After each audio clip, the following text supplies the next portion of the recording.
All right, so I wanted to discuss why being a simp will actually destroy your happiness, and I wanted to come up with some solutions and present to you some ideas that you can integrate into your daily habits in order to increase your quality of life and live a much more fulfilling and happy life. Now, one of the things that is an issue for us young men is that we are by nature designed to be simps. And what I mean by that is men, especially when we're younger, right? There's a reason why we are so driven to impress and appease to women because nature has designed us to procreate. And so the way that nature has designed us biologically, we start going through puberty and our sex hormones begin to become raging and crazy, beginning most men when we're like 12 to 13. So what this does to us is nature has designed women to be as appealing to us as possible. The feminine features, the softness, the curvature, right? Their tone of voices. All of this is designed intentionally so we can I guess make AI. I think that's I think we're like some experiment where they're just making sure that we have enough humans to keep like the AI overlords that we're building to keep them building or constructed. But anyway, besides that, so from the time you're like 14, the idea of sex is something that irrationally drives you and drives your existence and creates the meaning of your existence for most men. And so what this does is this makes us do illogical, impulsive, and irrational things whenever we're dealing with women because, men, we're just apes, right?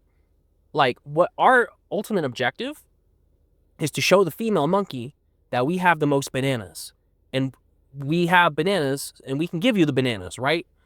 We have the food, we have the house, we have this and that, right? I can provide it to you. That way, because women naturally are attracted to comfort. They're attracted to resources because these things, because women are designed by nature to want to procreate and to want to breed and have babies.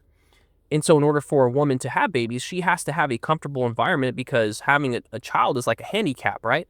When a woman becomes pregnant and gives birth, the human child cannot take care of itself it can't thrive on its own for like 12 years straight up. So it's like debilitating to women. So in order for women to advance their self-interest and preserve themselves and protect their own lives, they seek out men who have attributes that are desirable to them because it biologically, like psychologically, ensures them that they are going to be safe whenever they procreate, right? And so by the design of God himself, you are designed to be a simp. And the problem is that this destroys the lives of countless men. And I'm going to offer you insight and solutions and ways to correct this behavior and also give you a suggestion, which, in my opinion, is going to create the most successful and superior relationship dynamic that exists between men and women. And that relationship dynamic is this. It is a older, more experienced, and more successful and wealthy and established man with a younger woman. And this is why. And women are more attracted to this dynamic anyway, for these reasons, right?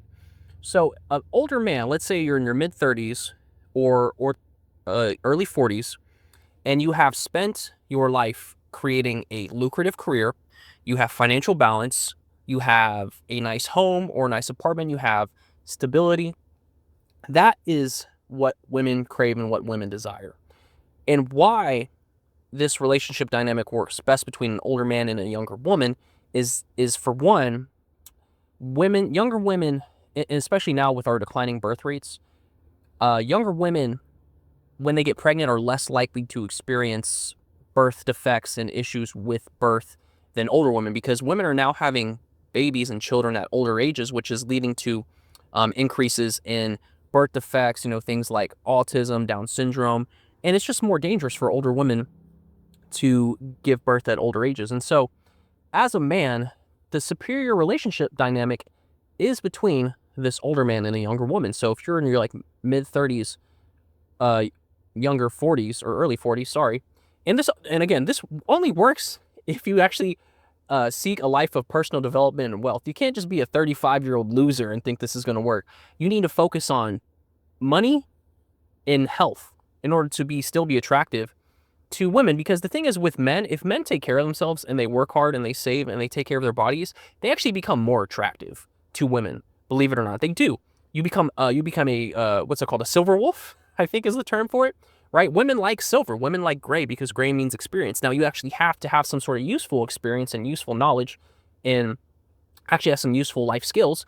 But I'm telling you, at 35, 40, if you seek out and implement a life where all you do every day is work on self-development, finances, and health, you're going to be way more attractive to younger women. And younger women are going to fall for you because they're going to see that. They're going to see, oh my gosh, this guy has $300,000 saved up. He has a nice house. He has a good job. Like, this is what I want, right? Because women don't want to take care of themselves. They don't.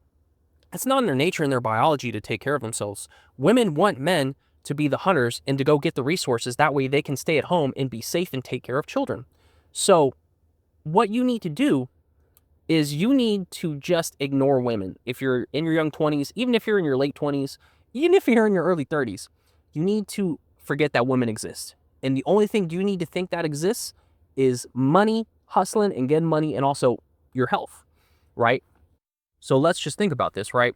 If you spend and commit to pure self-improvement, neglecting women, ignoring women, forgetting they exist, and you just focus on your finances and your health for a decade, I'm telling you, it sounds crazy, but you got to think about what the repercussions of your actions are at some point, right? One of the things is that I worked in restaurants for about half a decade earlier in my life. And one of the things that really stood out to me was families and how drained and stressed and really miserable a lot of people with families are. So you got to think, I mean, I know that you're naturally predisposed to wanting to have children, but in order to truly become successful, you need to break out of some of these biological and societal norms that are going to keep you from advancing to the next level. Because when I was working in these restaurants, I would see these families of 2, 3, their kids are making a bunch of noise. It seems like nonstop chaos. And I could see in their eyes, they just looked tired. And I mean, I bet you are. You're not getting any sleep. Every day you have like 3 kids that are waking you up. And hey, maybe that's a life you romanticize. Maybe that's something you want. But me personally, that doesn't bring me comfort. Like that idea doesn't bring me joy, right? The exhausting life of having to work 60 hours a week and then having to deal with, taking care of 2 to 3 other lives and feeding an additional 2 to 3 mouths, right? I mean, every time you go to the restaurant, you're spending an extra 60 to 80 bucks because you have to feed 3 more people. It doesn't make any sense to me. And so think about this. Let's say even if you want to have kids, right? This is why the idea of an older man with a younger woman works better, because 1, your kids can be healthier, but 2, let's say you spend 10 years and you figure out how to just save $2,000 a month.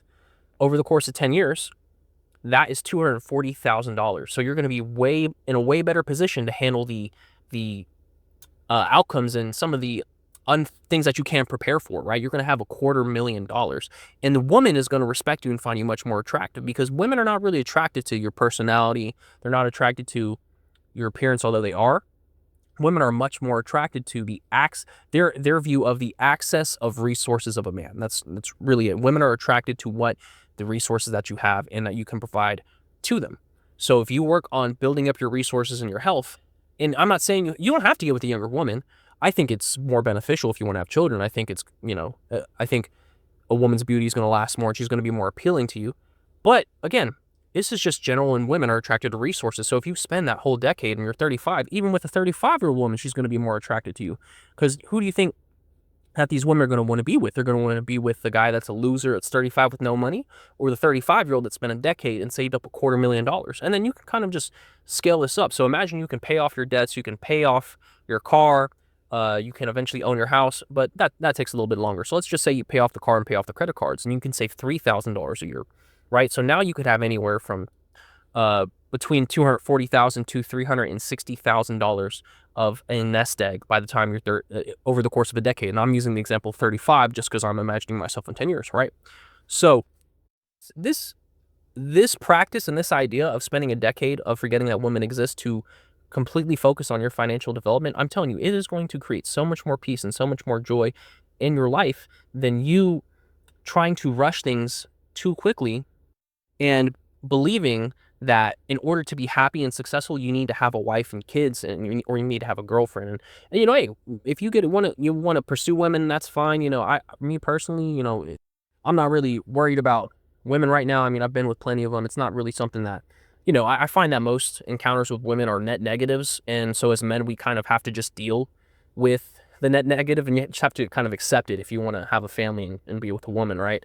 Because a good woman will help you, I think. But for the most part, a lot of the things that you get from having a partner, like splitting rent and stuff like that, it ends up kind of actually canceling itself out, because you might think that you're saving $700 a month on rent, but in reality, now the girl wants you to pay for her nails, or she gets pregnant, or she wants you to spend more on food and more on entertainment. So you're saving that 700 and then you're spending it right back in order to, the woman is kind of sucking that out of you. So keep in mind, you can adapt this to whatever circumstance your life falls under. I'm just giving you ideas that I think would benefit you and help you out tremendously. Because let's say, 10 years, it might sound ridiculous. And here's the thing. If you just take a couple years to work on self-improvement and abstain from women, maybe it's 2 to 3 years. If you focus on finding that career that can eventually make you six figures, you focus on practicing good financial habits to where you can have an excess of $2,000 a month, think about it. In 3 years, you could have 72 grand, you could have 100 grand. It's just setting yourself up to have a much more successful relationship, and to have even the woman just have more respect for you, because women respect resources. They don't respect broke men. They don't respect you not having money. And so you don't want to be in a relationship where you're constantly chasing the approval of a woman. You want to have the opposite. And so how do you do that? You do that by making sure you are the best possible version of yourself. So to close this out, take some time. If you've listened to this, take some time and start thinking about what it is that you need to improve and how you can improve. Start looking for better jobs, looking for better careers. Balance your budget, go through your budget, see where you can cut excess, see how you can save more money. And ultimately, by doing this, you're going to find that in the long term, your relationships with women and your appeal to women increases dramatically. This has been the Base Blueprint. If you listened all the way through, thank you so much and have a great day.